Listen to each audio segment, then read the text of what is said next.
Good morning, good afternoon, good evening, or good night.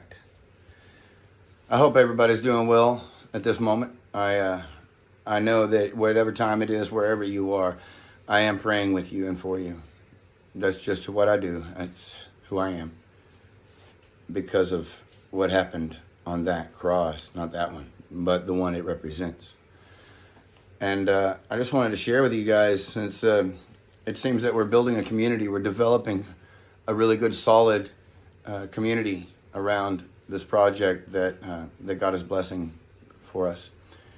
And I wanted to make an announcement. I just wanted to be transparent with everybody and to encourage anybody that can understand what my situation is. Because I'm sure that there is somebody in your life that suffers from mental health issues and struggles with addictions. I'm a recovering alcoholic, and my alcoholism was a byproduct of a very serious biological condition. I have manic depression, bipolar disorder, and a very significant and unique form of it. I don't suffer from clinical major depression. I suffer from what is called rapid cycling manic depression. It's a form of mania that, when it goes untreated and due to the stressors of life, can roll into a manic episode.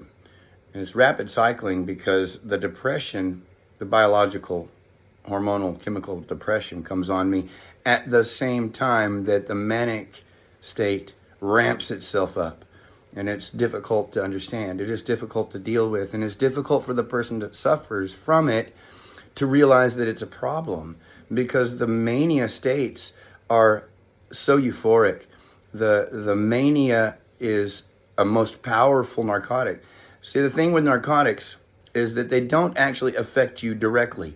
The narcotic stimulates the brain to produce euphoric hormones, stuff like oxytocin, which is the love drug, dopamine, which is why all drugs are called dope, and serotonin, and some other things. And it can cause the person to feel really, really, really, really good. And they don't want to stop feeling good. They don't want to feel depressed, and they don't want the medicine to take away the wonderful feelings.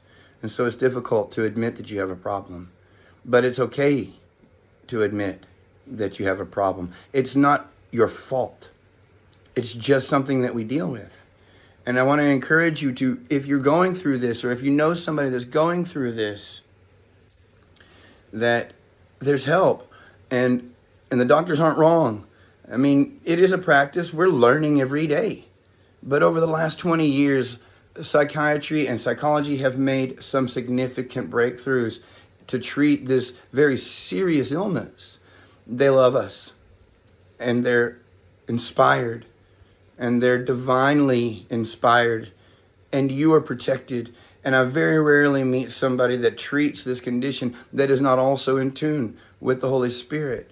So please, I encourage you, get on your medications, be active in your therapy, educate yourself. There's a great resource. It's called the Bipolar Disorder Survival Guide. Look it up, educate yourself, and bring your education to your therapy. Talk to your therapists, your psychiatrists, your counselors, your team, because it's a team effort. Your family, if they're willing to talk with you, they'll talk with you in a healing way. But don't be defensive, and don't be afraid. This is something that we deal with. And God has His designs for it, but He doesn't want it to go uncontrolled and unchecked. The medications that they give us today, they're not the same that they gave us 40 years ago. But some of them are. However, I promise you that if you get on the medication, you will not lose the connection. So please, take care of yourself so that you can take care of the people you love. Thank you. May the Lord be with you always.